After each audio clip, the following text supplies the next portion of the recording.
Good day and welcome to this HIV 2020 online session titled A Roadmap for Meeting the HIV Targets, Defending Bodily Autonomy and Integrity. This session is co-hosted by the Southern Africa Litigation Center, also known as SALC, Amnesty International, and the AIDS and Rights Alliance for Southern Africa, also known as ARASA. My name is Felicita Hikwam, and I am the director of ARASA. I have the great pleasure of being the moderator for this session. Before we get started, we have a few announcements relevant to your participation in this HIV 2020 online session. Firstly, you can follow the session in English, French, Portuguese, Russian, and Spanish. To access the language channel, please follow the instructions on the slide. Choose the audio channel for the language of your choice by selecting interpretation and then the language. You can mute original audio to only hear the interpreter. Please note that all the speakers for this session will speak in English, so there will be no need to switch between channels. Please also note that HIV 2020 online sessions offer a safe and neutral space for sharing of knowledge, experience, skills, and opinions in a mutually respectful manner.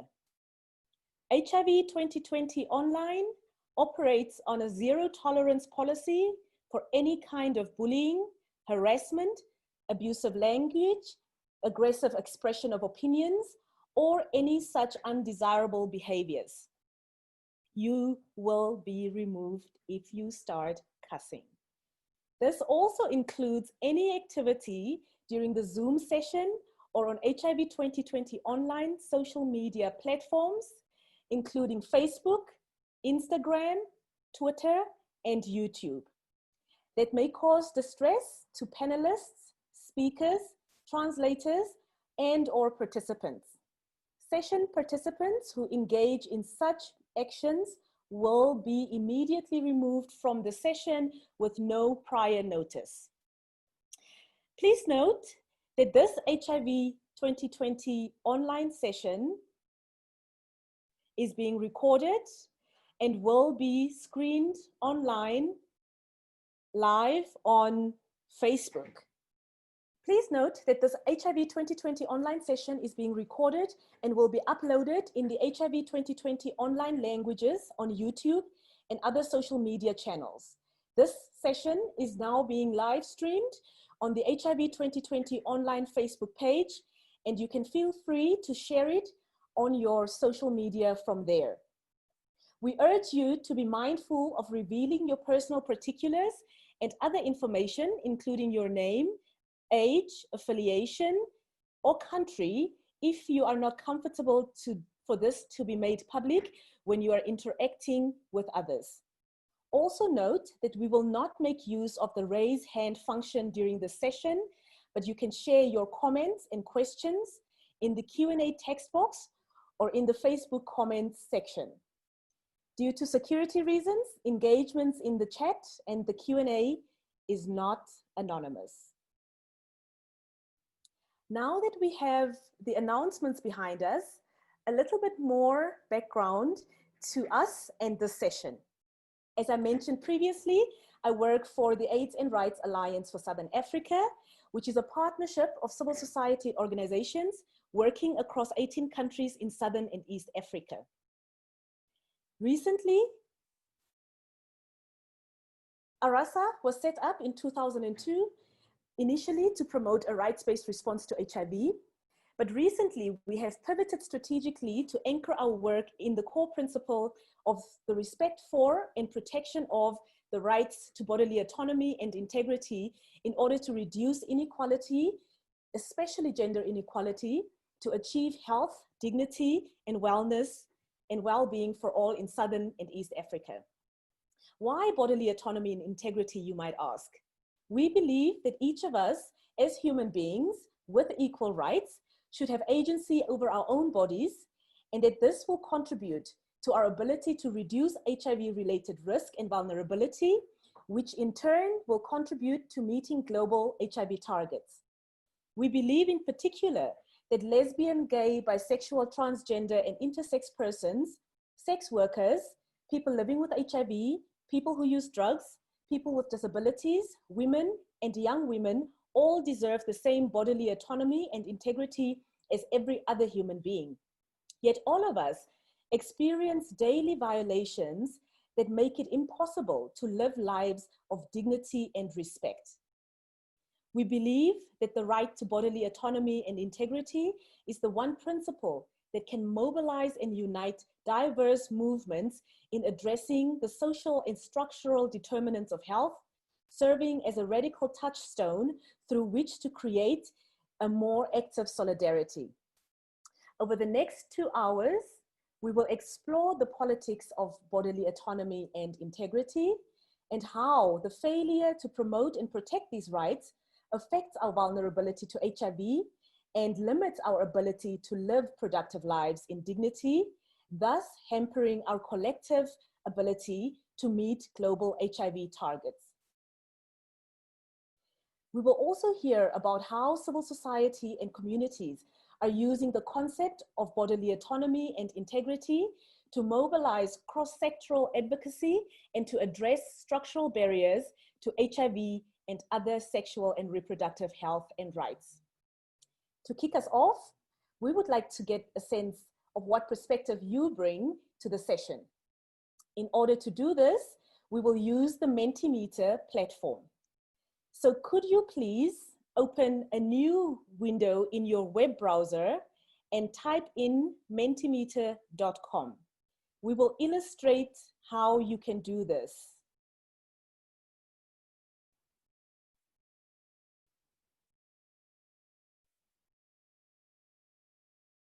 So in your browser, you type mentimeter.com,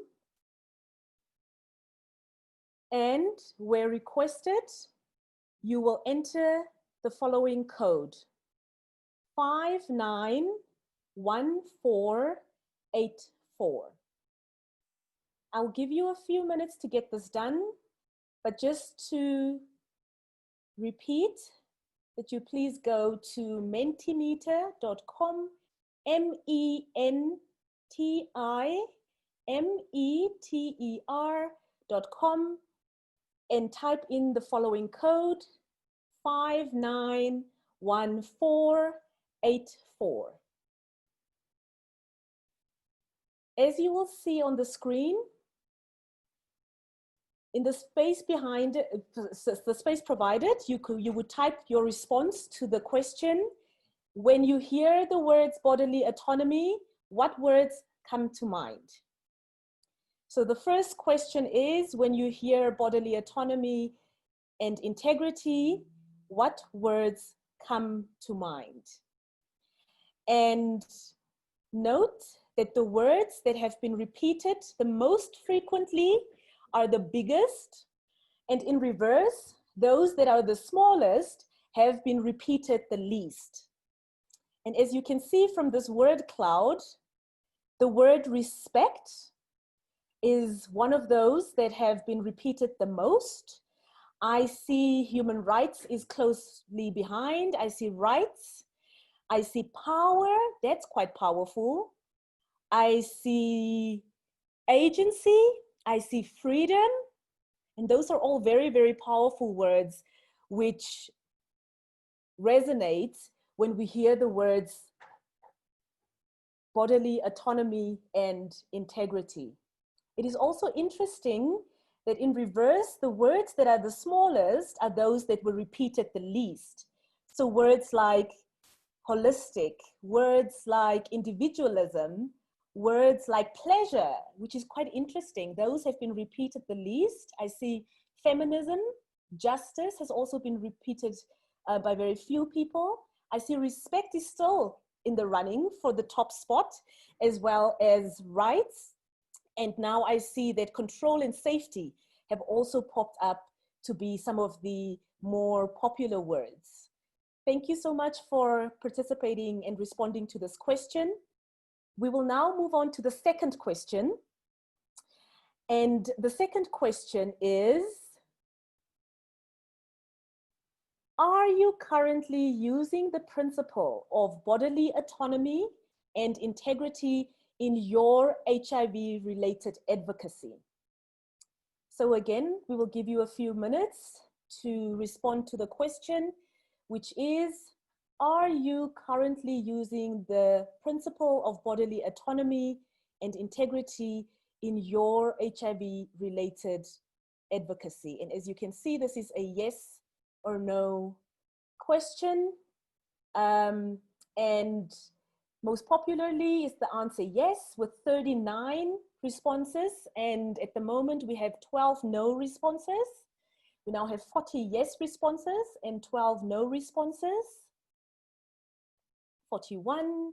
We'll give it a few more moments, and then we will move on to the next question. It is really interesting to me that such a vast number of you and the participants have already been using the principles of bodily autonomy and integrity in your advocacy. Now we have 44 yeses and 13 no's. This is amazing. This is fantastic. I think we're in really good company. But also for the people who have said no, that you're not currently using these principles in your advocacy, we have a lot of interesting learning coming up and some experiences that may inspire you to use this in your advocacy. The third and last question is related to the one before. So this is for the 13 people who said no, they are not using the principles of bodily autonomy and integrity in their work, but also for the 44 who are. Just to know that when and where you have not been able to further and to use the principles of bodily autonomy and integrity in your HIV-related advocacy, why has this been? So the question is, if you are not using the principle of bodily autonomy and integrity in your advocacy for HIV prevention, please explain why not in a few words. So again, oh, there's an answer that says, yes, we are using it, which is great, fantastic. We just thought, I mean, as the organizers, that it might be interesting to look at what some of the barriers are to people fully embracing these principles and embracing this as a galvanizing force for your advocacy. I read that people are not familiar, that the one person is not familiar with the principle. There's a lack of knowledge. Only recently came to know about the principle. The concept is not always understood. There's a lack of knowledge again. And yes, we are. However, we need to use it more distinctly. So there's the ability to use it more strategically, maybe. There's a response that says, no, we need to understand the principle better. There are a few here in Spanish and I think Portuguese, which unfortunately I can't read, but thank you so much. We did not want the language to be a barrier, so thank you. And for everybody else who's not Anglophone or English speaking, please feel free to use your language of preference to respond to this question. I see another response that says they are using it, however not using it strategically, and perhaps bodily autonomy and integrity is a foreign concept. Oh, that is interesting. That is interesting, and we will hear a little bit more about some perspectives on if this is a barrier, how do we get around that barrier? Okay. So thank you very much to everyone who has participated. I mean, I certainly feel like I have a better sense of the perspectives that people are bringing to this session. Thank you so much. With that, we will now close the Mentimeter poll and the Mentimeter responses.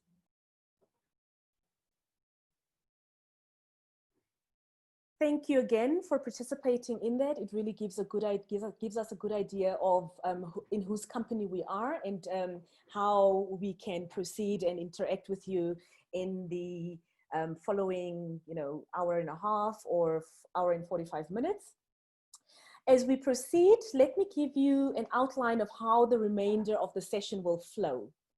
We will start with a few brief presentations from the co-hosts of the session, which will provide some background to the link between bodily autonomy and integrity and our collective ability to meet HIV and other sexual and reproductive health and rights targets.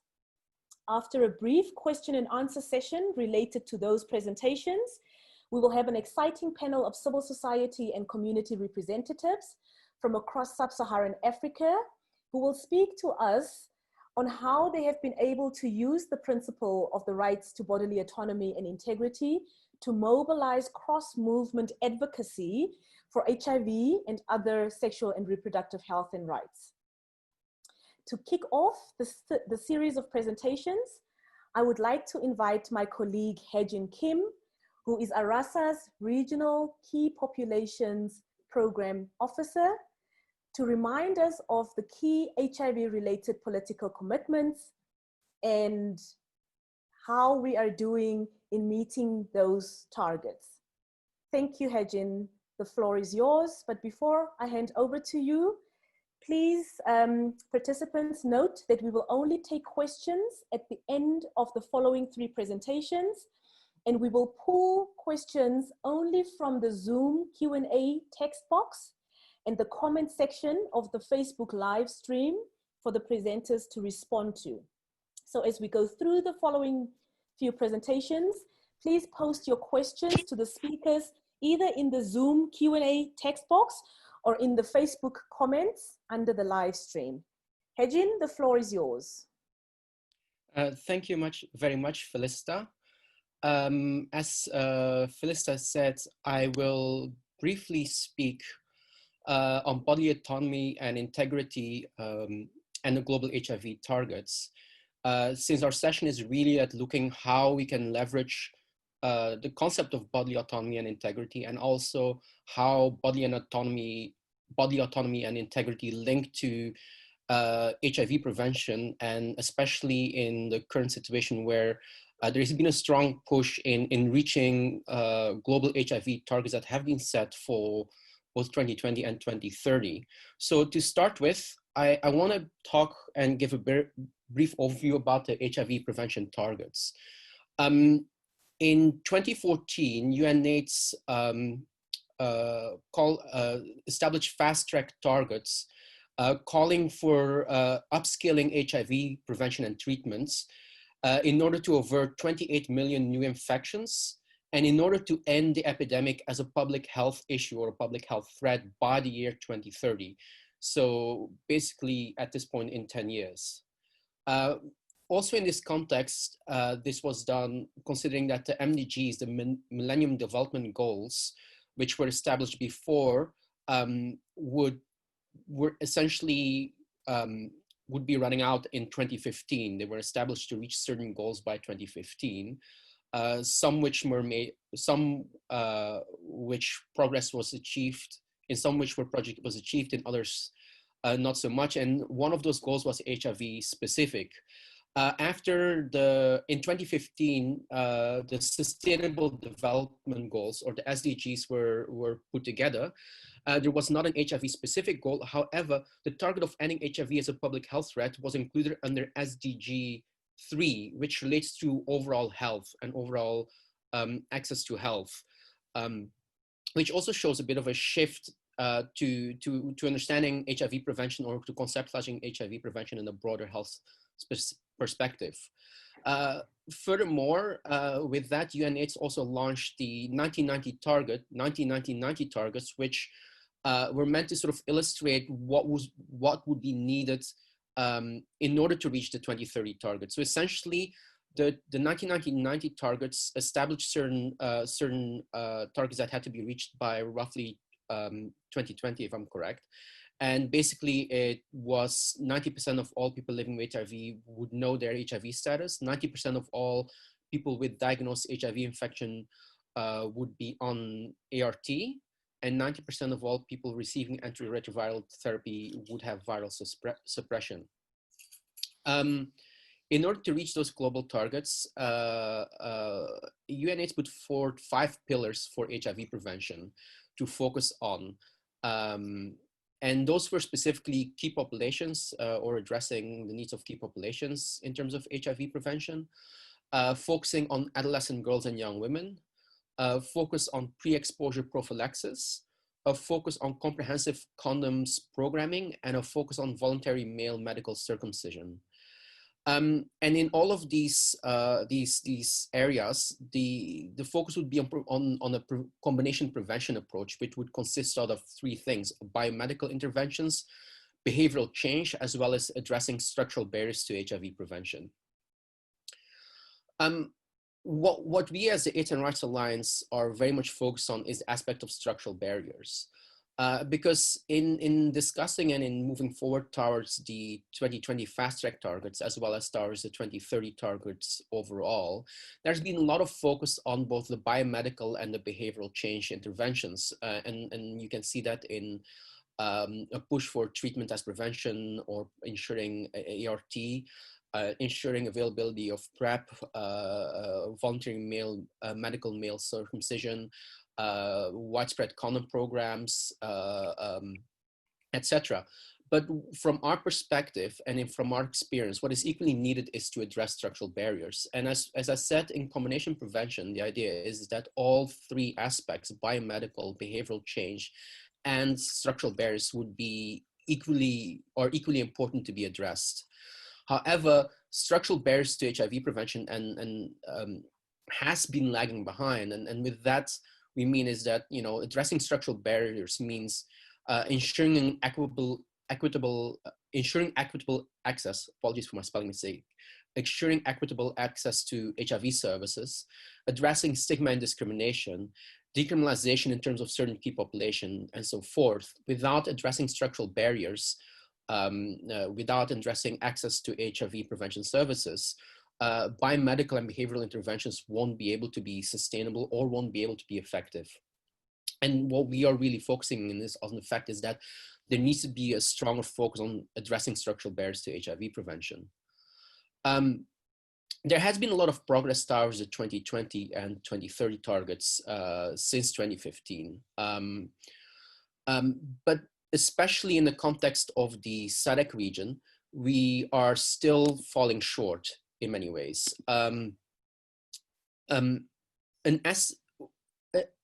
Between 2010 and 2017, there has been an estimated 30% reduction in new infections in this region. But in order to reach the 2020 targets, and this is, it's very much in the acknowledgement that we are in the middle of 2020, the amount of new infections should have been reduced to only 225,860. That is sort of the projection of where the 2020 target should have, it's like of the 2020 target, in order to move forward and be able to achieve the 2030 targets. The current projection stands that this will only be 456,466. So we will still have twice as many new infections by the end of this year than we actually, need. Then we actually are able to, reach, in order to reach the 2030 targets. Monitoring has taken place in order to look at the progress towards both the 2020 targets and the 2030 targets. And this has been done, among others, through the SADC country scorecards, which is a process in the Southern African Development Community that looks at each country and sort of provides them a record or a scorecard where they feed in epidemiological data and they look, are you making progress towards the 2020 fast track targets? Are you making progress towards reducing new infections? However, such monitoring is very much excluding progress towards addressing structural barriers. So for example, the SADC country scorecards are not including information such as, it's like, how is the country doing in terms of increasing access to health? How is the country doing in terms of ensuring comprehensive sexual education? How is the country doing in order to address gender inequality? All which are structural barriers that are necessary to address when we talk about HIV prevention and sustainability of HIV prevention. And there's really a need to start looking at structural barriers to HIV prevention properly, to monitor them and to monitor progress, especially in order to make them sustainable. Focusing only on biomedical interventions and behavioral change will not ensure sustainability. And even when progress is made to reduce new infections, in order to keep that progress up and in order to ensure that such efforts are sustainable, we do need to ensure that that we concurrently address very strongly the structural barriers that exist. When we talk about body autonomy and integrity, what we actually really focus on, what we mean with that, is that each of us as human beings with equal rights should have agency over our own bodies, and a bodily autonomy, and that our bodily autonomy and integrity is equal to all others. And very much this includes marginalized populations such as transgender people, people who use drugs, LGBTI persons, etc. As well as in a world where patriarchy is still strong, it means, you know, it's like very much a focus on adolescent girls and young women. It's the understanding that bodily autonomy and integrity is an integral part to who we are. And thus, especially when we talk about HIV, but also broader sexual and reproductive health and rights services, is an integral part of how we need to approach addressing structural barriers such as stigma and discrimination, such as gender inequality. So in moving towards the 2030 global targets, it's important to understand that we can only reach those targets when bodily autonomy and integrity of all people is respected. And this is very much a key component that needs to be brought into all aspects of HIV prevention, no matter whether we're talking about, even when we're talking about behavioral change, we need to understand that such behavioral change interventions need to take into account respect to bodily autonomy and integrity. Even when we talk about implementing biomedical intervention, we need to understand is that there will always be an element of bodily autonomy and integrity that needs to be taken into account, that the issue of bodily autonomy and integrity is really a cross-cutting issue that needs to be addressed in order to make any intervention sustainable and to address the structural barriers that would make such interventions successful. And in this, what sort of the main point is that bodily autonomy and integrity is really a bridge that connects us all and allows us to build a stronger movement that can push towards the 2030 targets in a sustainable way. But even beyond that, can ensure that, even beyond just looking at HIV prevention targets, can ensure that we address access to services in terms of health, in terms of sexual and reproductive health and rights broader. So that's a brief introduction to the 2030 targets, bodily autonomy and integrity, that we're sort of trying to sort of focus on during this session. Thank you, Felicita. Thank you so much, Hejin, for emphasizing that bodily autonomy and integrity is a bridge that connects us all and allows us to build a strong movement to push for accountability to global HIV targets.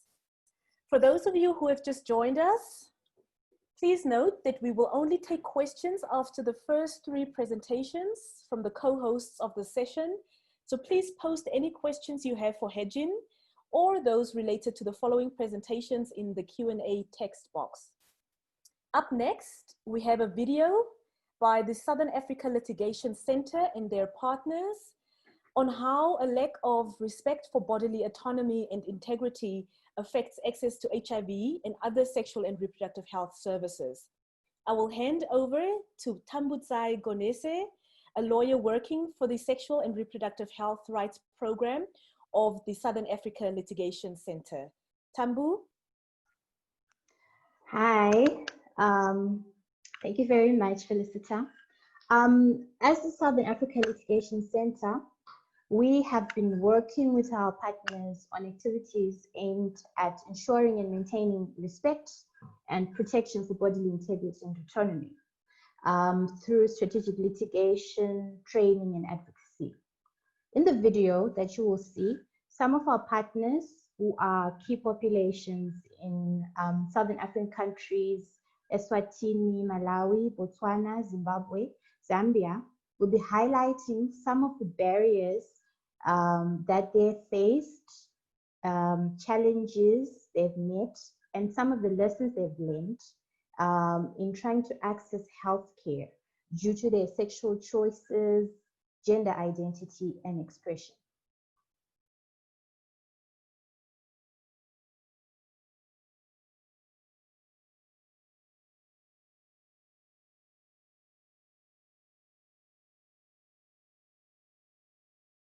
Gender markers are a huge impediment to transgender people accessing healthcare services, and because there is no recognition for LGBTQ people, there's no specific healthcare services available to LGBT people, particularly transgender people. Again, I had reached the registry desk.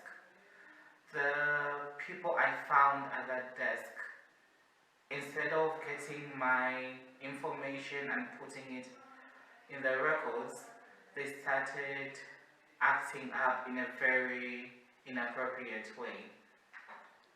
They were passing on hurtful comments about me, and one of them actually walked up to me and asked me why I was presenting myself in a feminine way when I looked very male-bodied. I don't know why it bothered her. When I got in the doctor's office, quite alright, he gave me the service that I went there for, but there was a time that he was behaving kind of personal with me. He told me to say that Zambia is a Christian nation, and as a male-bodied person, I need to behave accordingly. He went on to say that I need to attend an overnight session at his church, but I refused that offer. My experience was very traumatizing, and it made me to start up speaking up for other trans women and trans girls. We as members of the LGBT community need healthcare because this is our basic human right. Our lives matter. Our bodies matter. We are human beings, and that defines us. As members of the LGBT community, we demand discrimination-free healthcare.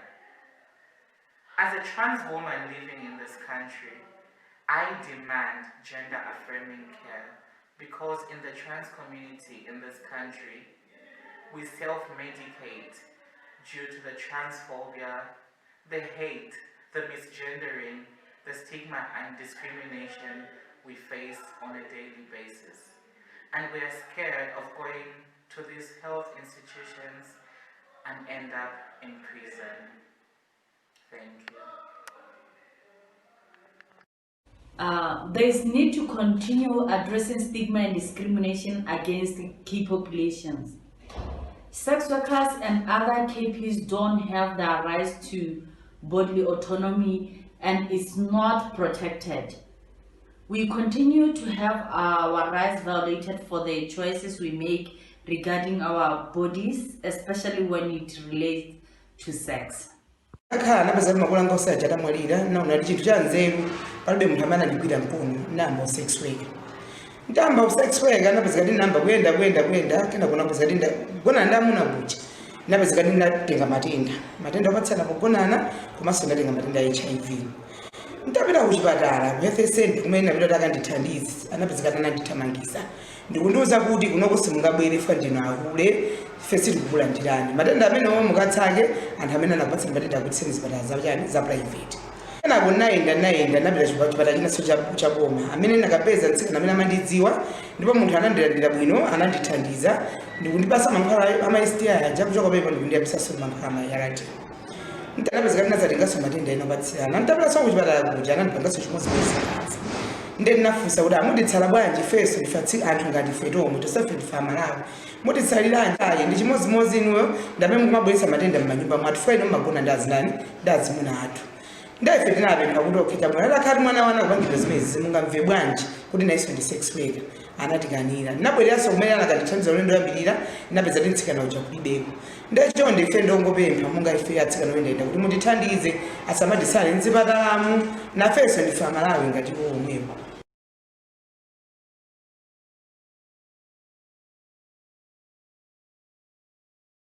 Like 3 years back, there is a massive crackdown of the dropping centers and key population organization. This has affected us and limited us to access services because majority of us, we used to be and feeling comfortable to access services on our own networks centers. And as a key population, it's been a struggle to get HIV programs in Zimbabwe at a national level. Currently, MSM are accessing services through some of the facilities that girls and other LGBTI organizations have trained with the assistance of Ministry of Health and National AIDS Council. There are now sites in major cities where MSM and other LGBTI persons are able to access HIV treatment, PrEP, and other sexual and reproductive health services. There's need to expand service delivery in all the cities, peri-urban and rural communities where key populations remain marginalized and have no access to services. There's need for more investment in key populations programs, but also in promoting access to services. We still have a way to go, and I hope to end HIV in Zimbabwe. We need to make sure we leave no one behind. I thank you.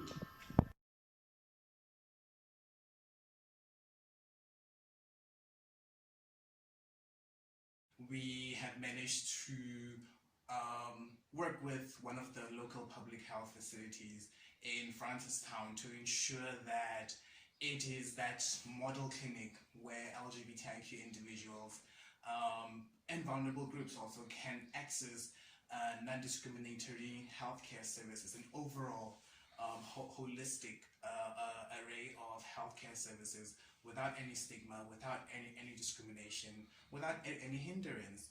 And in turn also having healthcare workers being sensitized on LGBTIQ issues, being sensitive to our issues also, and them also advocating for inclusion for targeted service like dental dams, finger cords, for counseling services that is affirming of LGBTIQ individuals, for also our communities to go to other health facilities and access all these services. So working with healthcare providers to make access to healthcare services possible at Masego Clinic, and healthcare providers being allies, being advocates at a higher level, district level, at a ministerial level, for inclusion of our communities. And we're still continuing this initiative. There's a lot of lessons that we have learned. There's a lot of challenges too. But as communities, as healthcare providers working together to ensure that there is access and no hindrance. We have improved quite a bit, but we still have a long way to go until we get to a point where LGBTQ people are recognized on a legal level. We will not get to the levels that we would like to get.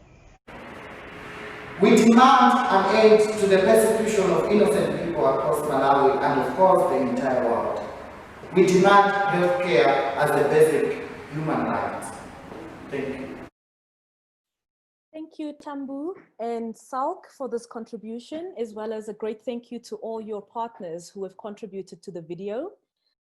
And a reminder to everyone that we will hear about other civil society organizations and communities and how they have used the concept of bodily autonomy and integrity to support their advocacy for HIV and SRHR across Africa in the second part of the session. And again, please, can you post any questions you may have in the Q&A text box, anything related to the video you've just seen or Hejin's presentation, as well as the following presentation from Amnesty International. And also please make use of the chat box to have general comments or share your experiences in relation to the issues that we are discussing this afternoon, afternoon in Namibia. Up next, we have a presentation from Louise Carmody from Amnesty International on how the criminalization of sexuality and reproduction is a key structural barrier to the realization of the rights to bodily autonomy and integrity. Louise, please take it away. Thank you very much. It's really great to be part of this discussion today. Across the world, governments are using criminal and other punitive laws and policies to limit and control sexuality, reproductive actions and decisions, and gender expression.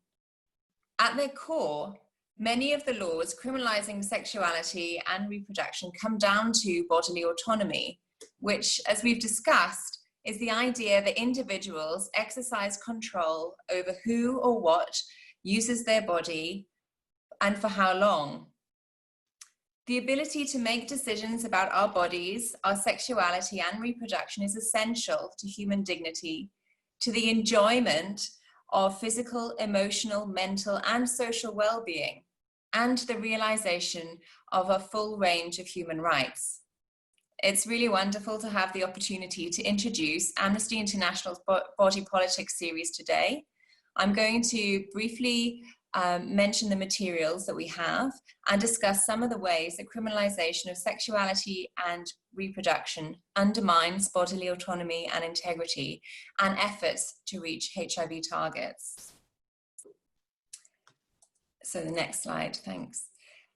In order to successfully build a campaign around criminalization of sexuality and reproduction, Amnesty International has created a body politics series. And this includes a primer, a toolkit for building campaigns, and a training manual. And all of these resources are available online at amnesty.org. When states ratify human rights treaties, they take on the obligation to respect, protect, and fulfill the rights contained in those treaties for everyone in their territory, without discrimination. However, while states might justify laws and policies through a lens of protection of public health or of morality, Amnesty International's research has consistently found that laws criminalizing sexuality and reproduction are not just ineffective, but also violate human rights, endanger public health, and pursue unjust punitive agendas against the most marginalized. Laws criminalizing sexuality and reproduction violate a wide range of human rights, from sexual and reproductive rights to the rights to health, to bodily integrity and autonomy, the right to privacy, the rights to freedom from torture and other ill treatment, and freedom of thought, conscience and religion, and the right to life. Through the Body Politics series and related work, we aim to equip Amnesty International, as well as partners and activists worldwide, to challenge unjust criminalization of sexual and reproductive actions and decisions and gender expression. So what do we mean by criminalization? States worldwide adopt laws and policies at times to police and control morality and achieve other aims. Sometimes the legal aim is explicit, for example, in laws that control women's bodies and actions like sex outside marriage, or laws that look at conduct during pregnancy, or sex work, or HIV non-disclosure, exposure and transmission. And these justifications are too often used to conceal prejudice and discrimination. So we'd like to start with a poll just to ask your understanding or impression of the number of countries worldwide with HIV criminalization laws. Please feel welcome to participate, and we'll come back to the poll towards the end of the presentation.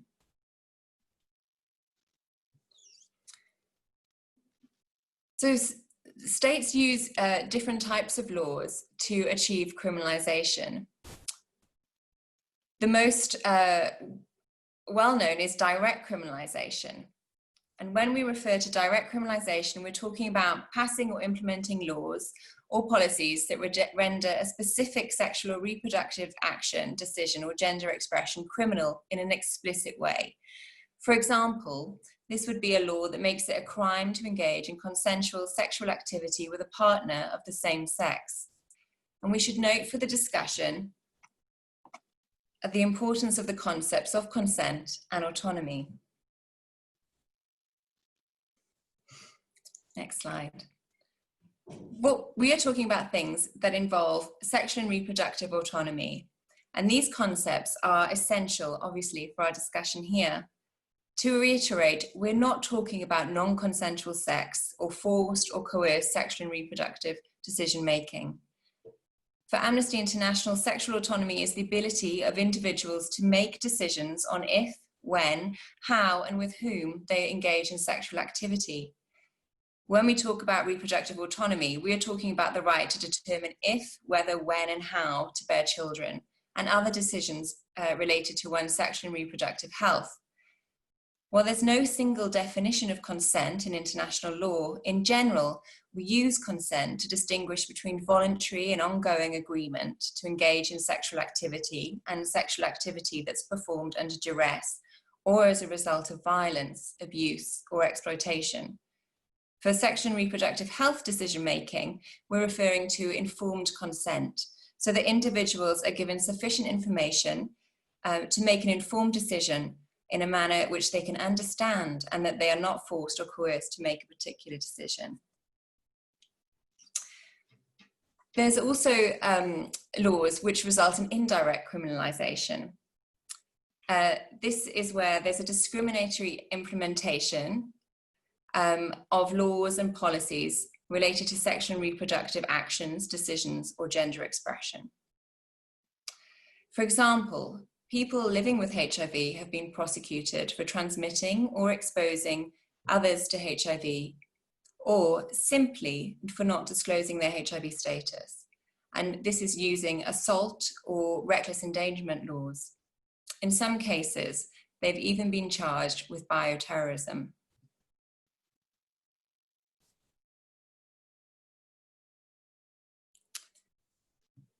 An example from Amnesty International's research are reports that highlight the human rights abuses related to pregnancy.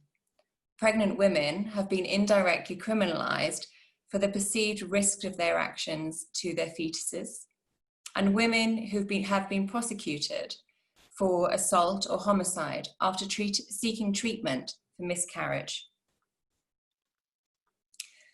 Another example of indirect criminalization is when police officers use vagrancy or loitering regulations to deny sex workers or LGBTI people their right to be in public spaces. In this context, they are indirectly criminalizing same-sex sexual activity, gender expression, and/or sex work. Indirect criminalization, like all forms of criminalization, contribute to a culture of stigma, discrimination, and oppression of certain groups. Marginalized groups and those who do not conform to dominant social norms are the most likely targets of indirect criminalization. And there is a third context where the laws are implemented using penalization and presumed criminality. Criminalization of sexuality and reproduction does not simply result in punishment through the criminal law alone. Penalization and punishment results also from the application of other laws, policies, and regulations, which have the same intention or impact in punishing, controlling, and undermining people's autonomy in response to their sexual and reproductive actions and decisions and gender expression. For example, civil laws can be used to punish people by other means such as fines, detention, deportation, loss of child custody, and social benefits and services, amongst others. An example from an Amnesty recent report is entitled "Imprisoned Women, Stolen Children, Policing Sex, Marriage and Pregnancy in Jordan." This report documents how women accused of leaving home without permission or having sex outside of marriage risk detention and humiliating virginity tests if male family members complain to authorities. Women pregnant outside of marriage also face forcible separation from their newborn children. Amnesty International's research found that many, possibly hundreds of women are arrested and ill-treated annually in Jordan as the state polices women's sexual and reproductive lives and punishes transgressions. While we're talking about a range of sexual and reproductive rights issues that are often criminalised, the overarching aim is to focus on linkages between various issues and to promote more in-depth and intersectional analysis. We have intentionally used this criminalisation frame to show that a range of people and groups are similarly targeted through criminal and other punitive laws and policies because they transgress social, sexual, and gender norms. While the laws and policies may not be identical, the reasons behind them and the punishments and rights violations are often the same. It's important to remember that these are not isolated issues. They're widespread human rights violations affecting large numbers of people in all regions of the world.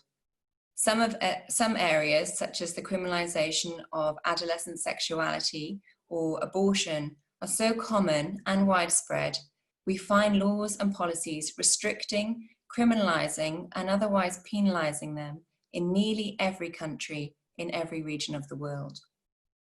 So if we go back to the poll that we started at the beginning of the presentation, you can see the answer on this slide, that over 72 countries have laws criminalising HIV. And now we'll just end with another poll question, which is to ask you whether you think that criminalisation could help stop COVID-19. Thank you very much.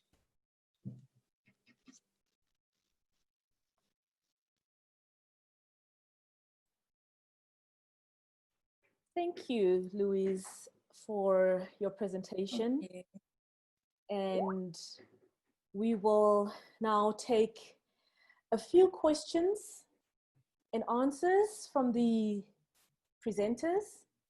We will pull the questions from the Q&A text box and from the Facebook Live. We've been keeping an eye on the chat, the Q&A chat, and I will invite Louise, Tambu, and Hejin to put their video on and to please respond to the following questions. The first one being from the Q&A chat text box, and I have kind of paraphrased this a little bit, so please indulge me as I read out this question. The first question is, it could be a common sense statement to say that bodily autonomy is key, and there I have added, is key for meeting global HIV targets. But could you explain what this means and share details of what you base that statement on or what you compare it to? Should I repeat the question? Oh, you've got it. Okay, so Louise is nodding. I will repeat the question.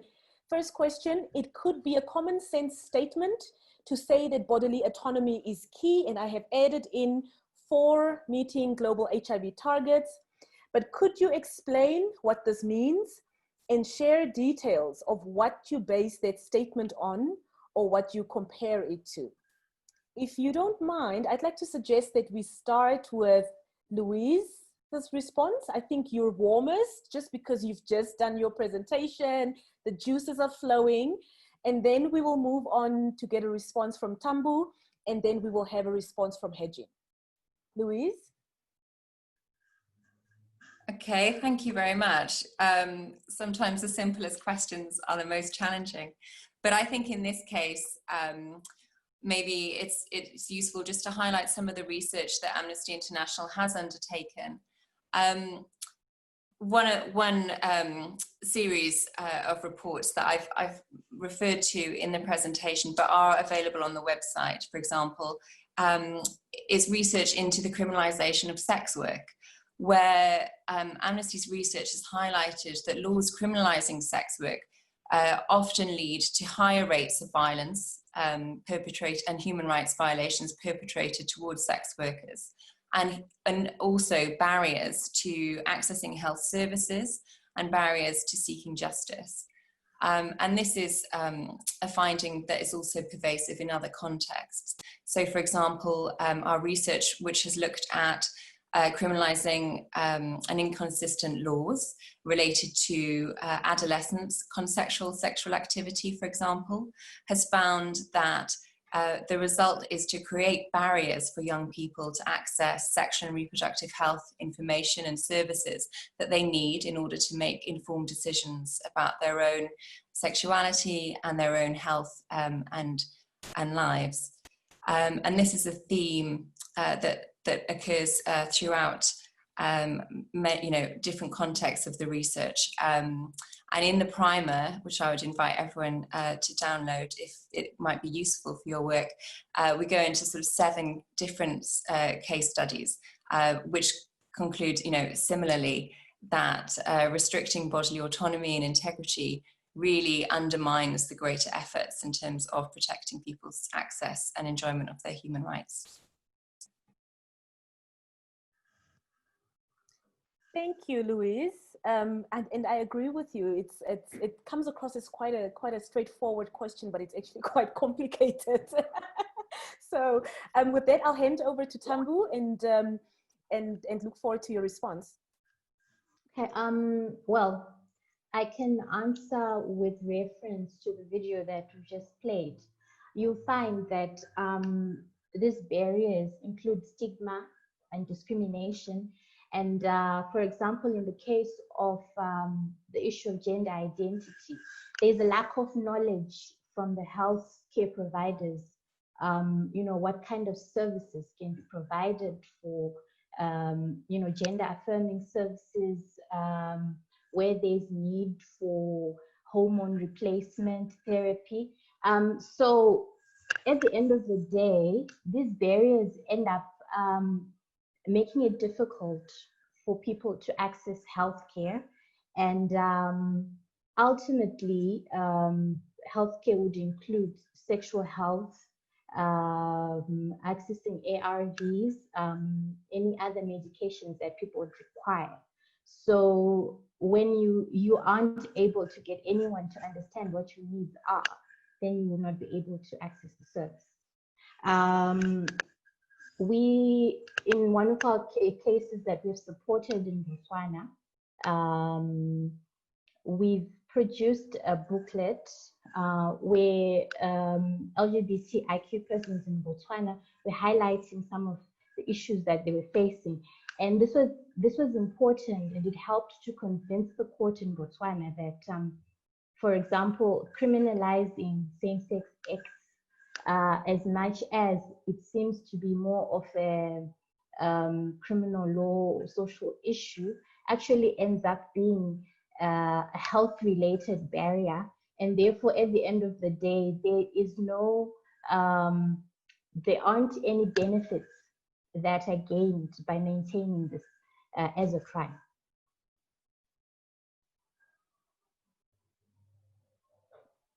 Thank you. Thank you for responding to that. Hedgen, do you want to take a step? I had another question actually that I thought might be more appropriate, or a comment that might be more appropriate for you to respond to, because I think Louise and Tambu have actually covered that really, really comprehensively. So this might give us another opportunity to get another question in there, because we are also pretty much going to be pressed for time if we take too many questions. So I wanted to kind of diversify the questions and maybe get another one in there. Is that okay with you, or do you want to respond to this very same question? No, I can respond to the other comment that's been asked.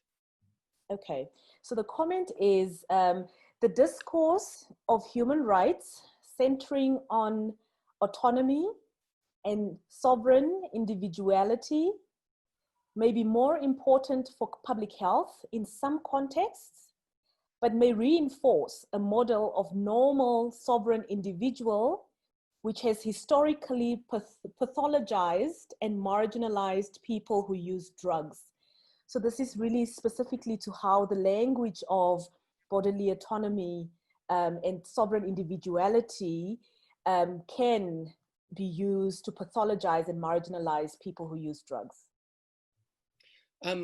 So we speak about bodily autonomy and integrity. I'm not entirely sure what specifically is being meant with sovereign individuality, but I think and this is a challenge often of these terms and these concepts that we use, is And this becomes also the question, it's like, how do we interpret these, and what do we mean by these? And we need to, I think, get very grounded, because I think every concept that we use can be misconstrued or can be misused by people who seek to essentially discriminate upon other people. Every language that we use can be misused, and that's why we need to be clear about what we mean with body autonomy and integrity. For example, specifically, we're literally talking about body autonomy and integrity because we live in a society globally, and I'm fairly confident in saying that everywhere in the world there is a sense of a society broader trying to take away ownership over the individual's body. And that happens in many ways. That happens in ways about how you make decisions about love, about your own gender expression, but that also relates to what you end up doing with your body in terms of health choices. And in such a sense, for me, it's really, when we talk about people who use drugs, and also speaking as somebody who is an active drug user, in the sense that the sort of the shame and the pathology that is put upon people who use drugs comes from the same area. It comes from the same drive that society has to say, this is not normal, this is not what you're supposed to do with your body, and then saying is that, because we don't consider this to be normal, therefore we are going to take away the autonomy over your body. We are going to actually chip away at how you treat your own body and how you make decisions around your own body. And this is regardless from whether you think using drugs is good or bad. We all live in a society where we want to get to a point where everybody can take responsibility for themselves and can take health decisions for themselves and be empowered to do so. But in order to do that, we first and foremost must acknowledge that everybody needs to, that as a society, we need to respect the bodily autonomy and integrity. We need to recognize that people, in fact, are able to make those decisions if society allows them to be and provides them that freedom, that we are capable of making those decisions for ourselves. And that is very much about trying to counter that pathology. So we need to be clear that when we talk about bodily autonomy, we very much talk about the fact is that no matter who we are, and especially when we are someone who faces a lot of stigma for what we do with our bodies, of how we express ourselves, or gender, or anything related to our bodily integrity, that we face a society which tries to normalize how we do that. And I think that is sort of where I'm coming from and why I think this is important, including for people who use drugs. But in very much the same way that we should understand that we need to talk about it in a way that clearly connects to sort of the basic and the core what we mean and what it means to talk about and what the right to bodily autonomy and integrity is, with lots of clarity to avoid it being misused, essentially, in the way we talk. Yeah, would be sort of my response to that. Oh, thank you, Hye-Jin. Thanks so much for sharing your thoughts on that. So the next question we have is a COVID-related question, and this, I want to just reflect back on the outcomes of the poll that Louise conducted during her presentation. And we have the tally of the scores for the last question, which was whether participants think that criminalization of COVID transmission would help the COVID response. And it's interesting that 11 people agreed that criminalization could stop COVID, and 14 were not sure. So my question, and this is also, I have to mention that this is also linked to a comment that I saw in the Q&A, or yeah, it was a comment actually, it wasn't a question, in the Q&A chat box that said, with COVID-19, I'm seeing the number of increasing girls are exchanging sex for sanitary towels.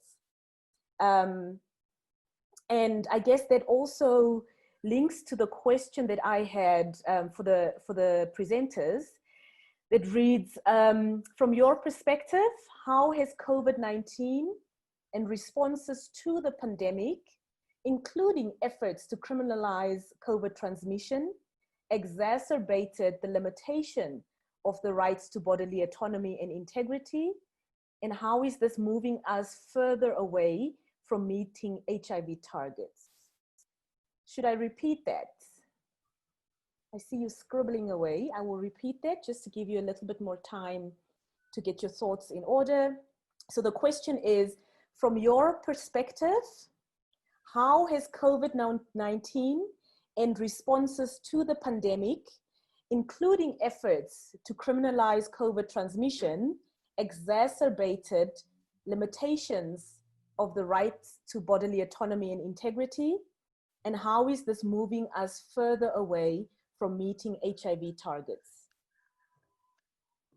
This time we will start with Tambu. Tambu, are you okay with that? Yeah. Then we will take Hejin, and then we will close with a response from Louise. Okay.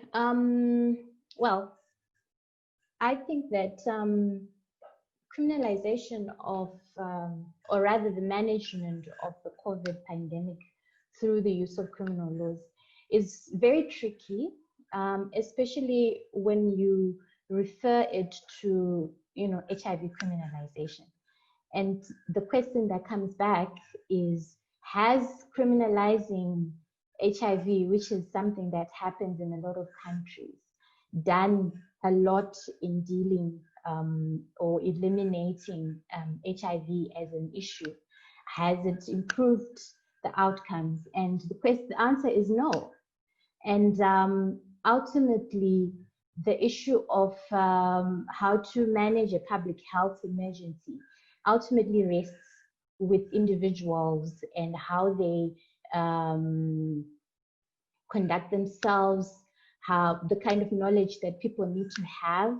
How do you help yourself? How do you prevent this from happening, or how do you mitigate the effects of the pandemic? And I think with a special emphasis on key populations, there is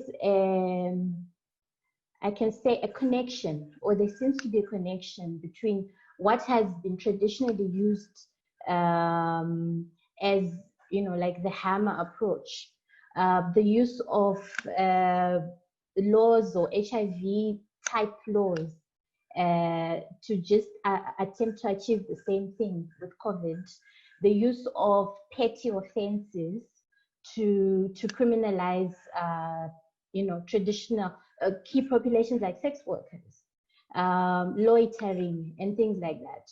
And as far as I'm concerned, it makes the situation worse, because just like what has happened with HIV, it just basically drives people underground, makes it very difficult to access services. In the context of COVID, accessing testing, apparently most countries are saying that one of the major interventions that needs to be done is extensive testing. But if you cannot access the population to be able to test voluntarily, then it will not work. And if you are criminalizing most of the population, then you're not going to be able to test, and you're not going to be able to manage the pandemic. So I think in a nutshell, I would say that the laws that are being put in place, especially the criminal laws, just like the way that they have not helped with the HIV response, they do not help dealing with COVID. Thank you so much, Tambu, for that response. Hejin? I think first of all, it's important to understand that there are international treaties, there are international standards set out about how to deal with, how to balance public health with human rights, and we really should be aware of that. dealing with the pandemic, dealing with a state of disaster, natural disaster, there are documents, there are treaties that have been signed, there are conventions out there that clearly state, and that countries have signed on to, that clearly state is that, is the response to a pandemic, an approach to quarantines must be taken with the utmost respect for human rights. Such measures must be taken with utmost respect for human rights, and must be clearly, is looked through from a rights-based perspective, equally as from a purely public health perspective. So those treaties are out there. And I think what we're seeing right now happening is that it seems government, as so often is the case, tend to forget that they've signed those treaties. Tend to forget is that they joined those, that they are part of these treaty bodies. And you see that and this is the danger of the hammer approach that Tom was referring to, is that in some countries you see that the response from government towards COVID goes far beyond limiting a pandemic, but is striving in is venturing into expanding government control under the guise of controlling a pandemic. You see that what's recently happening in Zimbabwe, for example, and you see that in other places as well, and that's a very scary development. I think what's important to understand is that, like, the lessons we learned from HIV is that when we talk about COVID, we need to look at addressing the same issues. COVID stigma is real. COVID-related stigma is real. People are it's like a lot of misinformation is out there. It's like when people get infected by COVID, you can't trace who infected who, yet still accusations are put out there between people. It's like the stigma is real, and we need to understand is that is an integral part of understanding how to approach this issue and how to understand people's right to body autonomy and integrity doesn't just start with the body. It starts with everything that's around it.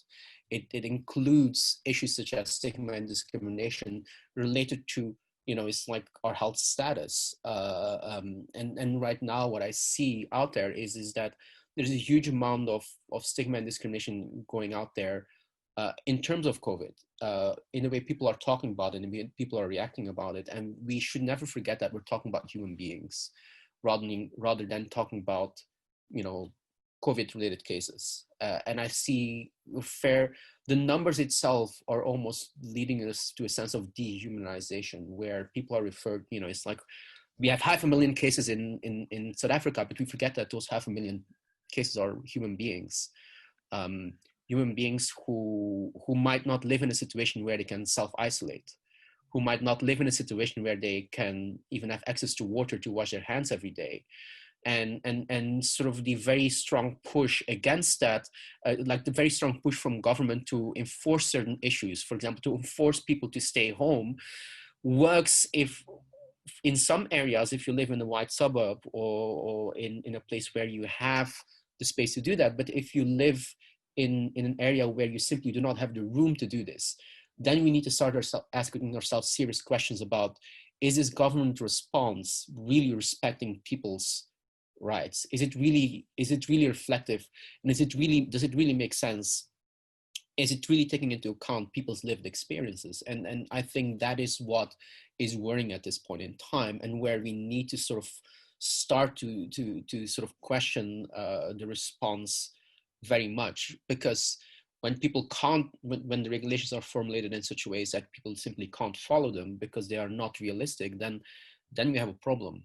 It doesn't really matter how much we shout that they should be self-isolating. If there's no opportunity for people to do that because of their living conditions, that is pointless. Then we need to think a lot more proactively. And then we do need to sort of understand how that relates to issues of human rights, body autonomy, integrity, in a broad sense, not just to one's body, but how do you live, like how are people able to think in an autonomous way about their body? How are people able to think about the integrity of their body in the space that they inhabit? And how are we making assumptions about how people are living and how people are able to make decisions about their body? We're making assumptions about that in this pandemic. We're making the assumptions that people have the ability already to decide how they are, make decisions about their body. And we know that it's not true. We know society does not afford that choice to a lot of people, yet our response to the COVID pandemic makes that assumption. And I think that's a wrong assumption to make. Thank you. Thank you so much for that response, Hejin. Louise, do you have anything to add to what Tambu and Hejin were saying? Oh, thanks.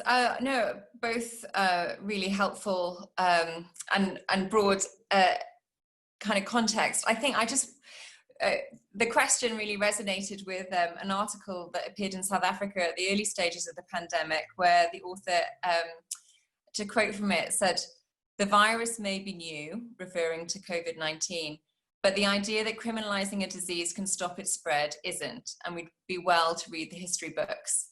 And that is, I think, a really useful reminder that what unfortunately seems to have happened as states have taken measures to respond to the pandemic is many of the lessons that we've learned from responding to the HIV pandemic, haven't been implemented. Certainly as Amnesty International, what we've been monitoring is that many states have introduced measures to protect public health. And as Hejin has said, they've forgotten often to implement those in a way that restricts any limitations on human rights to the very minimum necessary.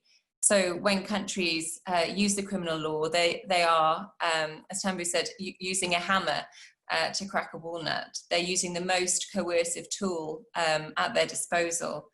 And what we're seeing as a result of that is that criminalization both of transmission of COVID-19, which is a response that some states have implemented, but more broadly, and again, using that broad framing of criminalization that I mentioned in the presentation that Amnesty uses, so not just criminal law, but the broader way that laws and policies penalize people. The fact that states have taken that sort of coercive and draconian response means that most often it's people who were already marginalized that have been impacted. And the pandemic has really highlighted pervasive inequalities that were already contributing to poorer health outcomes, for people who already had barriers accessing services. We've seen some states, for example, take advantage of the pandemic to restrict access to abortion and other sexual and reproductive health services. We've seen other people who need to access medication being caught up in penalization of people who break lockdown. We've seen the fact that sex work is criminalized, meaning that sex workers have been excluded from state responses to the pandemic and social and economic support that might be available. There is more information on this for people who are interested, including some public statements relating to the human rights of people who use drugs and sex workers on Amnesty's website. So for the interest of time, I'll stop there. Thanks. Thanks so much, Louise. And also thanks for pointing out some of those resources that people may want to look to. I'm going to try to squeeze in one more question, and I'm hoping that your responses will be brief because I think this is quite an important one. There is another question in the Q&A chat box that I think is really important, but I'm actually thinking it might also be relevant to the next panel. So I'm going to park that one and try to take it during the next panel discussion. But the one that I'm going to go with as the last question for this group of speakers is, in your view, why hasn't the principle of bodily autonomy and integrity been embraced more fully in the global HIV response? And for this, let us start with Tambu, and then move to Louise, and then end with Hejin. And again, please keep it brief so that we can also have a comprehensive discussion with the next set of panelists. Briefly, I will focus on one aspect. So you notice that HIV is essentially a sexual health issue amongst other things. But in its management, it's as if there's a separation between SRHR and HIV. Like, they're totally different things. And because of that, abortion, in this case, I'm talking about the Global Gag Group. The US government policy has a very active policy that works against any kind of activity, advocacy related to abortion, safe abortion. And so therefore,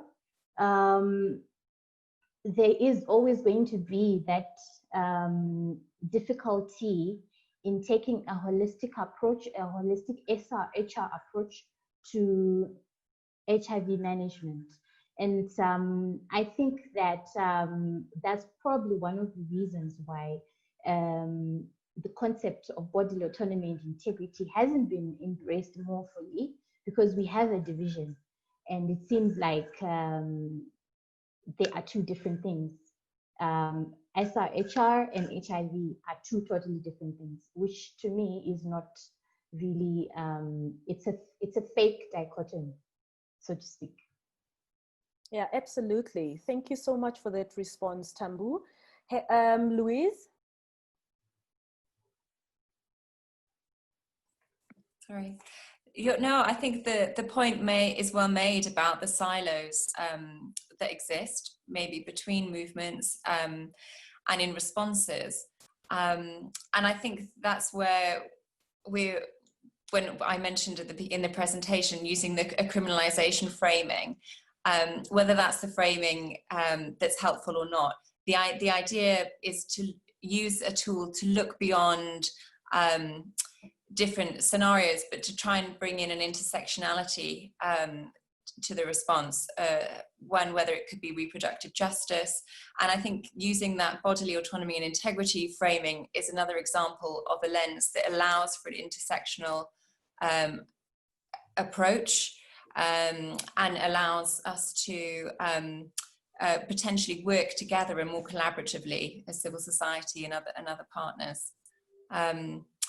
Yeah, I'm not sure if that's helpful.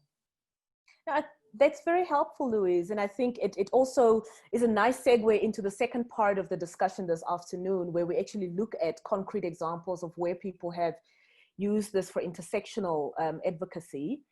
So that was great. It leads right into where we're going with this conversation. Hejin, can we have your response? I think there are 2 points. I agree with what Louise and Tambu have said in terms of intersectionality, the issue of working in silos. But I think the issue of bodily autonomy and integrity, especially when we talk about anything related to SRHR or HIVs, there is something that makes us inherently uncomfortable. That makes society inherently uncomfortable, because it forces people to deal with their own privilege. It forces people to understand, to look outside their own lives, outside their own comfort zone, outside their own bubble, and look to the margins of society, to people that you rather not deal with unless you're part of those populations. The majority of people who are not sex workers don't want to think about sex workers, or want to think about sex workers in a way that does not make them personally uncomfortable. The majority of people don't want to think about people who use drugs in any other way that does not make them uncomfortable. And I think the fact is that HIV has been so interlinked with marginalization, stigma, and discrimination, and stigmatization of certain people who have historically, before HIV came to the table, sex workers were already stigmatized. People who use drugs were already stigmatized. Transgender people were barely talked about. HIV came to the table at a time when stigma already existed, and it's one of these things where it's easier to think about it in a biomedical approach. It's easier to think about it, for people to think about it in terms of epidemiology, to think about it in terms of numbers, than to think about it in terms of people, because it forces them thinking about the human aspect of it. And that is really thinking about the bodily autonomy and integrity aspect of it really makes people uncomfortable. And unfortunately, that is the reality of it. And people don't want to step outside their comfort zone. And I think that's been a huge challenge. one aspect that I had a conversation with, is like coming from a sex worker background, talking with feminists about sex workers, saying is that if you support decriminalization of sex workers, you need to at some point come to the conclusion that if we're saying that sex work is work, then you should be okay with clients as well. And that became a very contentious issue. Because they were more comfortable standing up for sex worker rights than saying that, well, if we stand up for the rights of sex workers, then we need to accept the fact is that clients should be able to access services of sex workers equally, and that transaction needs to be able to happen in a safe space. And it pushes people to outside their comfort zones. And I think our natural inclination is always, and this is also why we tend to work in silos, I think, is our natural inclination is to stay within our comfort zones, stay within the work we do in our particular communities. And then the second reason I think is that there has been, especially in the last 10 years, especially with global targets. And this is why I think starting this and asking ourselves a roadmap to the global HIV targets is important, because we talk about the HIV targets and it's always numbers. It's 90% of this, reduction of that amount of HIV infections. We will reach that number by that date. And we are really getting to a point where our mind is so much more focused, and sort of the global policy out there is so focused on reducing numbers that we are losing track, or we are almost incentivized to not think about the human aspect anymore. It's like policies and global targets that focus on reducing infections, focusing on the percentage of people on treatment is good, but we're losing the human aspect by overly focusing on this without having a comprehensive discussion about addressing structural barriers, about human rights, about bodily autonomy and integrity. We're losing the human aspect of it. And funding streams and all of that really incentivizes this, because obviously often funding is like, oh, what are you going to do? How many people are you going to reach? What's the number of what is going to be the impact? How are you working towards these targets? How many HIV infections are you going to prevent among this population? Which is great to a certain extent, except that we also need to ask ourselves, well, in that case, we need to ask ourselves broader questions about the societal conditions in which this is happening and address those equally. But funding streams, global policies and targets are essentially steering the discussion in a particular direction that is overly focused on biomedical, overly focused on behavioral change, and not enough on the sort of human aspect, the human rights aspect.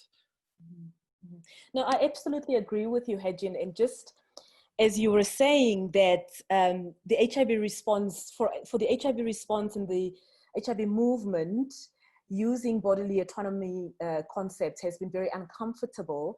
It just made me reflect about what it means for our context, right? So based in Southern and East Africa, where even culturally, especially a woman's body or people's bodies are communally owned, right? Everybody has a say when a young girl gets her first period. I mean, it's an announcement that now she's a woman. And everybody gets a say when a married woman has her first child in marriage. Oh, she's finally paid off the dress. It's a common thing that's said in my culture, at least. Everybody has a say about when and how many children you must have, who you must have sex with, when you should have sex, how many. I mean, it is just a concept that our bodies are communally owned. And I think that is what motivates me so much to get involved in pushing the agenda of bodily autonomy and integrity. We will not make progress unless people can make choices for their own bodies. And I thank you, all three of you speakers, so much for emphasizing, the role that bodily autonomy and integrity and how this is policed and how this is legislated makes in us furthering our progress towards HIV targets. Thank you so much for that. That was a great discussion. I thoroughly enjoyed that. But now we are moving on to the second part of the session, where we will be joined by an esteemed panel of some of my favorite people. who are very experienced advocates and community mobilizers. They work with some of my favorite organizations, to hear about their experiences of using the intersectionality of the rights to bodily autonomy and integrity as a common ground to advocate and mobilize for cross-sectoral movement towards sexual and reproductive health and rights, including HIV. And with that, I'd like to welcome the following three speakers. Boto Maruatona from the Coalition of African Lesbians, Philister Abdallah from the Kenyan Sex Workers Alliance, KESWA, and Florence Kagas from Young Feminists Namibia. And I'd like to ask them to please activate their video and to unmute so that we can go through the questions that I have to pose to the panelists. Hi, Boto. Hi, Florence. It's lovely to see you. Hi. Hey, Philister. I can see Caroline. Hey, thank you for joining us. I know. Hi, Caroline. Am I going to see Philister at all today? Or am I just going to hear her voice? You will in a few. Oh, in a few minutes. Okay. So while we wait for Philister to get her makeup on, to fix her hair, I will get started with my first question to the panel. And the reason I'm not introducing and providing a background to what these organizations do and what the panelists have come to share today is because I think the first question that I have will provide them an opportunity to speak a little bit more as well to the work that their organization does and how they have embraced the concepts of bodily autonomy and integrity to help move some of their advocacy forward. And so without wasting much time, my first question to the panel is, can you share your experience of using the concepts of bodily autonomy and integrity to mobilize cross-sectoral advocacy for the removal of structural barriers to HIV and other sexual and reproductive health and rights? And I have a follow-up question that will require for you to reflect back on some of the backlash you've had in your attempts to use the concepts of bodily autonomy for your advocacy, and how you've responded to some of that backlash. But I wanted to separate those two questions to give you a moment to just share some of the work that your organization does, but also to reflect on an experience of using bodily autonomy and integrity to mobilize cross-sectoral advocacy around HIV and other SRHR priorities. I would like to suggest that we start with Florence and then followed by Boto and then end with a response from Philister. Just to remind the panelists that you have about 4 minutes to respond to this question. But please do keep it brief so that we can squeeze in a little bit more of a question towards the end. Thank you so much. Flo, please take it away. Thank you so much, Osi Felicita. I'm really pleased to be joining this panel, and also a warm greetings to my fellow panelists. I'm really looking forward to this interesting discussion that we're going to be having. So really just to get us started off to, the reason why YFM is here in terms of building a young feminist movement in Namibia is at the core of it is to really to strengthen women's agency and women to claim their bodily autonomy and agency. And we really find the work of really coordinating a feminist movement from a grassroots level is really essential for our work, because we really want to bring the voices of a rural community into the discourse of sexual reproductive health and rights, decision making and advocacy in our country.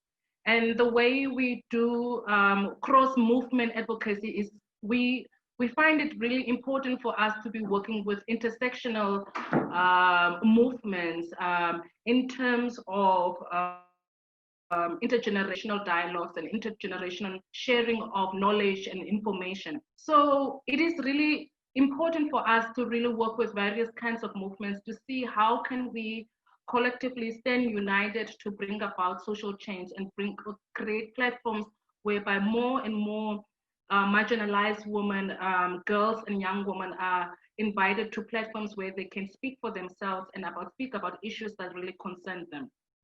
And currently, ever since the beginning of June, we have really started the movement of reproductive justice in Namibia. What does it mean for women to stand united and to really claim their bodily autonomy on a very public sphere of spaces? And one thing that we have noticed in the way we organize ourselves is that the topic of reproductive justice, if we have to look at it from sexual and reproductive autonomy, and really creating platforms for people to openly speak about, the issues that are really concerned girls and young women, is we have faced a lot of resistance from the community, because it has been dialogues that have been happening so many times in our country. But for the first time in the history of Namibia, we are really seeing a unified way that young people are coming together and jointly creating advocacy agenda points, in which reproductive justice was one of them. And one of our innovative ways of us organizing ourselves was really using digital activism to really mobilize various kinds of communities, and really just to really sensitize young people on why legalization of abortion is the issue that is impacting young people mostly, and how, and really just to raise that consciousness to say that, rural women's agency and bodily autonomy should be at the forefront of our governments in terms of decision making, and really allowing young women to be able to speak out for themselves. So in terms of the way we organize ourselves and really finding various kinds of movements to work with, our first approach, when one of the young feminist activists started the legalized abortion petition, was she wanted to bring together various kinds of feminist organizations together. And that's how YFEM came abroad of really joining this campaign, which we later called the Voices and Choices and Rights Coalition of Namibia, which is a coalition that was formed in June with majority young feminist groups and organizations. So in terms of intergenerational dialogues and organizing, one thing that really worked with us was really to approach, women and activists that has been in the reproductive justice movement in Namibia from all of these years, and really to see, approach those organizations to support us, for us to mobilize resources so that we were able to really target our leaders. And we did that through doing, desktops research as activists, to really gather strong information that our politicians can use when they are, talking and addressing the issue of legalization of abortion in the parliament. And we did that through creating research documents for our leaders, especially the opposition parties that were quite openly speaking out about the issue, of unsafe abortion in the parliament. We did that through providing that information and sharing that information, and using the media as young women to say that we are claiming media by writing about the issues that concerns us, which is our bodily autonomy, which is our integrities, and which is us speaking out publicly about the impact of unsafe abortions on the lives of Namibian women, most especially marginalized communities. And if we have to look at, cross movement into, organizing, where we saw for the first time that in terms of the LGBT movement and the women's rights movement really coming together and seeing that this is the intersectional issue that really impacts all of us, for us to see that we collectively have to join hands. We have to social distance and not literally hold hands, but we have to come together and say that this is an issue that really impacts us. And if we do not collectively set the agenda, how are we going to go about that? And as from YFM, some of the strategies that we are trying to address, as a way forward is really to see how can we build a feminist future where we are developing new ways for young feminists to organize themselves. And one thing that we are strongly focusing on is to see how can we still improve the ways that we are organizing ourselves across the different intersections, and how are we bringing in various kinds of stakeholders to join our hands to say that this is an issue that doesn't only affect young women, but this is an issue that impacts everybody, and that we need to collectively join hands. So one of the things that we are thinking of is, like, if we have to look at feminist organizing from the grassroots perspective, how are we involving community leaders and community stakeholders to join hands with us to say that we are really standing up for the bodily autonomy of marginalized communities? Is really for us to share our resources and our information with our community gatekeepers, such as religious leaders, such as traditional leaders, for them to also just know what are some of the issues that are impacting the lives of girls and young women. And we also do that through really trying to coordinate a feminist movement in bringing different kinds of organizations, because we realize that if we work in isolation, we are not really having a strong voice. But if we are standing as a collective in solidarity, we have a much more bigger impact. And that is something that we saw through the reproductive justice campaign that we are currently having in Namibia. Yeah. Absolutely. And I love the fact that even for me, being a supporter of this movement and this growing movement in Namibia at the moment, the sense of solidarity is very strong. It is very clear that people are finally understanding that a win for one group means a win for all of our bodily autonomy and integrity. And it is exciting to see. I'm so excited to see, where this can go. I would like to invite responses from Boto and Philister. Also, just to remind you that we are starting to now run short on time. So I will take one more question and come back to you, Florence, about some of the backlash that you've had and how you've responded to that. So you can think about that a little bit and just think about kind of a brief response that you can give to that, while we move on to Boto and take a response from Philister in terms of their experiences of cross-sectoral coalition and movement building around advocacy for bodily autonomy issues. Boto?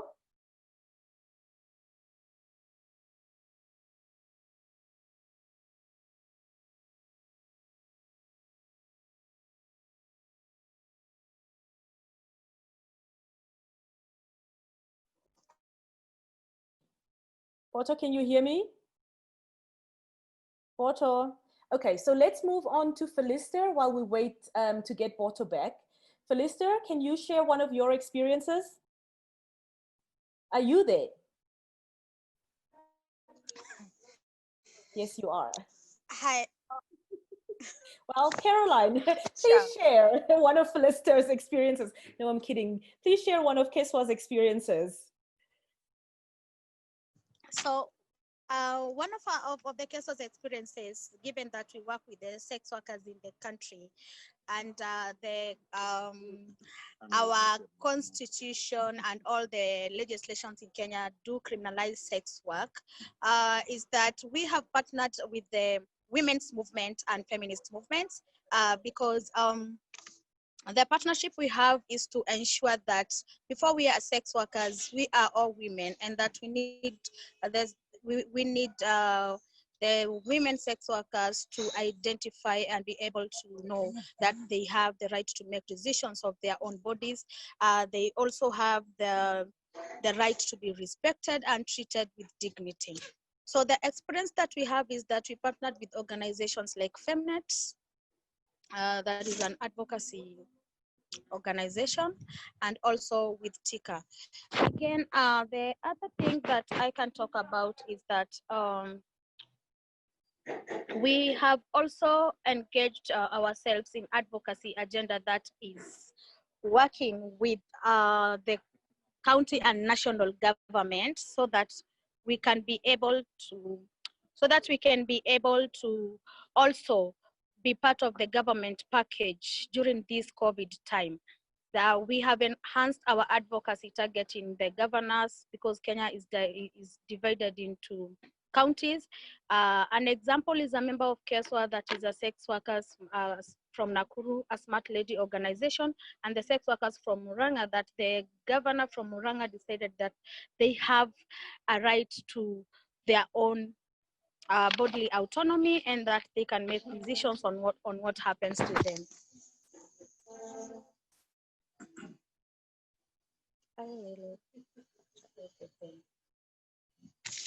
Great. Thank you so much for sharing, Caroline. And I think it was really important to bring in the collaboration between a sex worker network and women's rights organizations, because that issue has been contentious in some contexts. So it's really good to hear about an example of where, you know, the advocacy has actually been galvanized around the common ground of bodily autonomy. We're still struggling to get Boto back on, but I'd like to go back to Florence with the question around the pushback that you have experienced in your advocacy using the common ground and the intersectionality of bodily autonomy, particularly in the context of reproductive rights, where you've galvanized the HIV movement, you've galvanized you know, LGBT communities and feminist communities around this issue. So can you speak a little bit about the pushback that you've experienced, some of the challenges, and then how you have responded to those? Thank you. So some of the backlashes that were mostly visible that we experienced is like the more, you know, as young feminists, we were speaking out on the issue of reproductive justice, the more the religious fundamentalism is rising in our country. So we saw a strong resistance from the side, from the church, and where we have seen how fast the church is organizing themselves, which just made us wonder, you know, how violent the approach is in terms of how some of those words, some of those hurtful, painful things that have been said to reproductive justice activists that have been quite painful in terms of you know, the well-being and the wellness, whereby even if we have to go to public panels or discussions, we have to ensure that we do not go alone. And issues such as rejection and isolation from family members and friends, you know, that feel, you know, and ask ourselves, that ask us why are we so visible as, you know, young women, you know, at the forefront of this issue that is so controversial in our society, because women's bodies are always under surveillance. And if you speak out around that, you are also under surveillance. So some of the things that we have seen is social media violence, which made us realize that we, in terms of digital security, we are still also not as strong, you know, as human rights defenders to know how to, you know, protect ourselves when we are online. So those are some of the challenges that we are facing.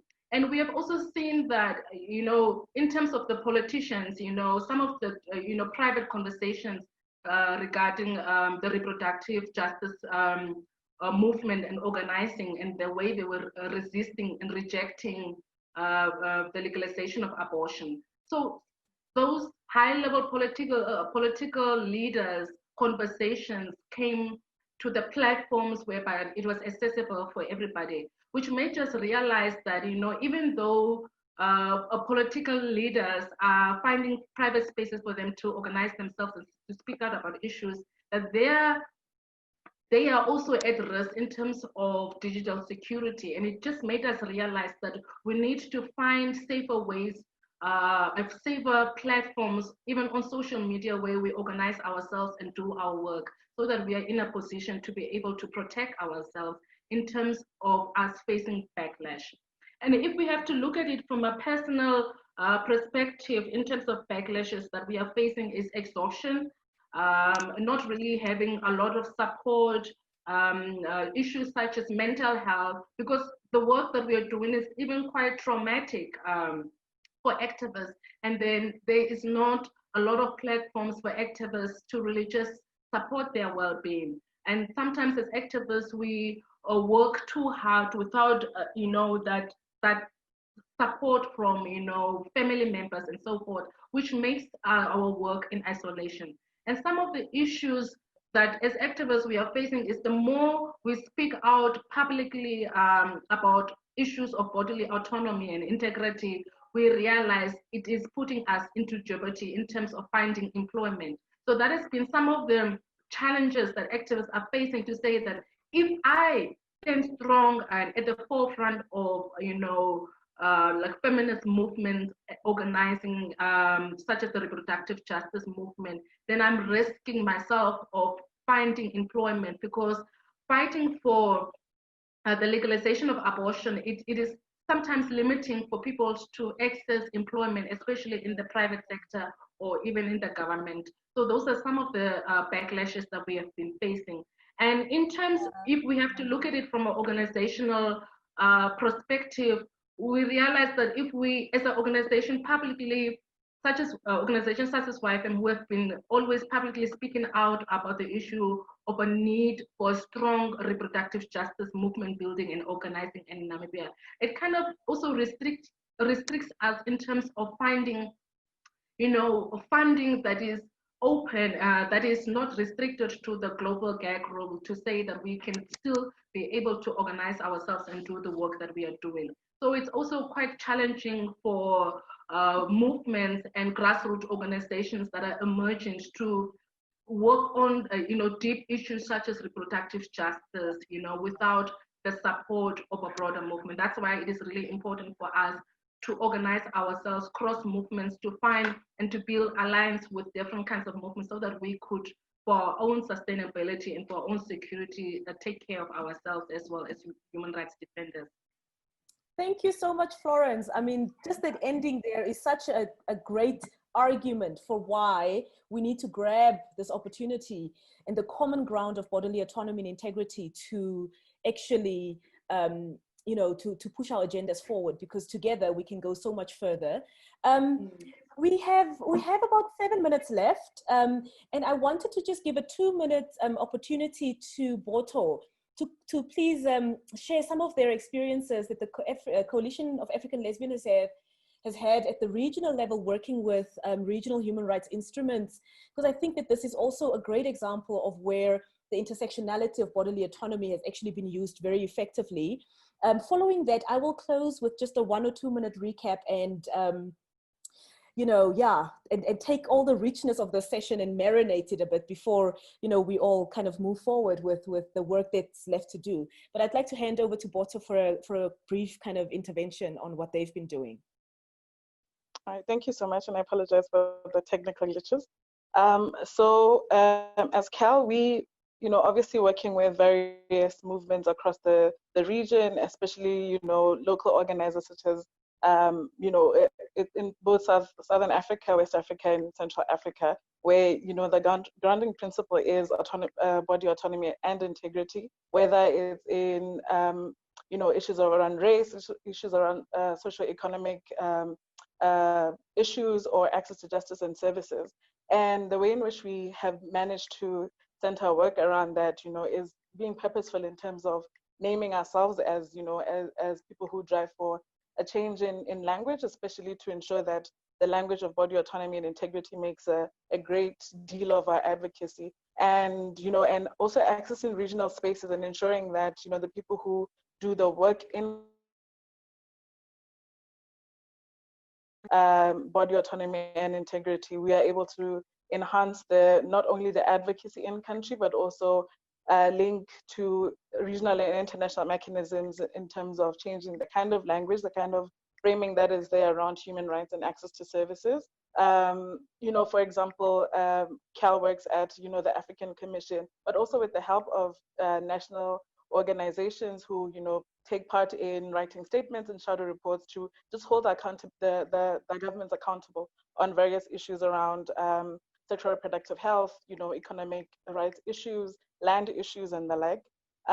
So for example, in 2019, CAL successfully in partnership with a partner of ours, the Sexual Rights Initiative, were able to pass a resolution called the Elimination of Discrimination Against Women in Sport, and this is after a world, the International Association on Athletics, the Federation of IAF, had issues around the participants in one of the athletic codes, and thereby, zooming into the issues around the person's identity and how they're able to perform in sport, which is largely an issue around there are certain kinds of bodies that are viewed in a certain kind of way that inhibits how people then are able to participate in sport, but also broadly, this is how other bodies are restricted in participating in, whether it's in access to health rights issues, whether it's access to whatever kinds of resources that are there based on the fact that this is how they identify or how they're perceived to identify. So that's how CAL tries to make the linkages from the national organizing and the national frameworks in terms of body identity and the kinds of issues that people want to push forward in order to hold their own governments accountable. And CAL only serves as a pathway or a guiding partner in terms of how these mechanisms work, as well as what sort of advocacy can be framed. So I mean, people have already spoken to how body autonomy and integrity help the framing of intersectionality, which means we're able to cross-reference different kinds of struggles, different kinds of identities, different kinds of movements in ensuring that if it means it's one end of the varied spectrum reaching its goal, then we will collaboratively do that kind of work. And yeah, that's how we are also able to just ensure that and maybe just as a parting note, because I'm considering the time, that the reason why body autonomy and integrity is also a framework that a lot of the time is unpalatable to some people is because it does challenge it does challenge the power dynamics that exist, thereby because a lot of the time it's driven, the oppression of different bodies is driven by identities of states as religious, as whatever other forms of fundamentalist knowledge and ideologies that limit how they perceive persons and or how they think people need to go about how they reclaim their rights and reclaim their spaces in their different countries. Oh, fantastic. I mean, clearly this is a conversation that can go on for another 2 hours or another 2 days. And if we were physically together in Mexico, we would have taken the conversation into the corridors, we would have taken it to our sessions at the bar, we would have taken it to our dinners. But unfortunately, we have run out of time and we've come to the end of the session, which was titled A Roadmap for Meeting the HIV Targets, Defending Bodily Autonomy and Integrity. I will not do a recap and some of my kind of main takeaways, because I think the last two speakers, Florence and Boto, have done a great job of synthesizing a lot of the richness of the conversation and making a strong argument for why the concepts of bodily autonomy and integrity are a great galvanizing force for the work that we need to do together to meet the HIV targets. So with that, on behalf of the co-organizers of the session, I would like to thank everyone for joining us today. I'd like to also thank the presenters and the panelists for sharing their experiences and their perspectives with us so generously. I would like to thank the Southern Africa Litigation Center and Amnesty International for co-hosting the session with ARASA. And finally, on behalf of the co-hosts of the session, I would like to thank the organizers of HIV 2020 Online for providing us with this platform to share in our expressions of affinity, solidarity, and intersectionality, and to reaffirm that indeed the leading role of communities play in the global HIV response. I wish you all a good day further. Goodbye.